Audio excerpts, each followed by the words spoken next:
জাতিসংঘের ৭৯তম সাধারণ অধিবেশনে যোগ দেবেন অন্তর্বর্তী সরকারের প্রধান উপদেষ্টা ডক্টর মোহাম্মদ ইউনূস। এ সফরে তার সঙ্গে থাকবেন ৭ সদস্যের প্রতিনিধি দল। বিষয়টি নিশ্চিত করেছেন পররাষ্ট্র উপদেষ্টা মোহাম্মদ তৌহিদ হোসেন। তিনি বলেন, আগামী ২২ থেকে ২৭ সেপ্টেম্বর জাতিসংঘের সাধারণ অধিবেশনে প্রধান উপদেষ্টার নেতৃত্বে এ প্রতিনিধি দল নিউ ইয়র্কে যাবে। ৭ সদস্যের প্রতিনিধি দলের মধ্যে রয়েছেন ডক্টর ইউনূসের মেয়ে দিনা আফরোজ ইউনূস, এসডিজি বিষয়ক মুখ্য সমন্বয়ক লামিয়া মোরশেদ, অন্তর্বর্তী সরকার গঠিত বাংলাদেশের বিদ্যমান অর্থনৈতিক অবস্থার শ্বেতপত্র প্রণয়ন কমিটির প্রধান দেবপ্রিয় ভট্টাচার্য, দ্রিকের ব্যবস্থাপনা পরিচালক শহীদুল আলম, প্রধান উপদেষ্টার বিশেষ সহকারী মাহফুজ আলম, প্রধান উপদেষ্টার একান্ত সচিব সাব্বির আহমদ এবং ব্র্যাক বিশ্ববিদ্যালয়ের শিক্ষার্থী আয়েশা সিদ্দিকা তিথি।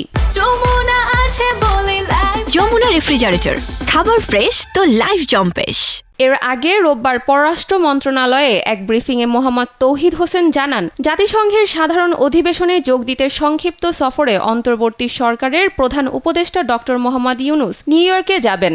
ব্রিফিংয়ে জানতে চাওয়া হয়, জাতিসংঘের সাধারণ অধিবেশনে প্রধান উপদেষ্টা যাচ্ছেন কিনা। জবাবে তিনি বলেন, প্রধান উপদেষ্টা জাতিসংঘের সাধারণ অধিবেশনে যাচ্ছেন সেটার সিদ্ধান্ত হয়েছে, তবে তিনি খুব সংক্ষিপ্ত সফর করে চলে আসবেন। ওয়াশিংটনে গেলে হয়তো আরও কিছু কাজ করতে পারেন, কিন্তু অল্প সময়ের মধ্যেই নিউ ইয়র্ক থেকে দেশে ফিরে আসবেন doctor Yunus. By adhering to the 5 Rs.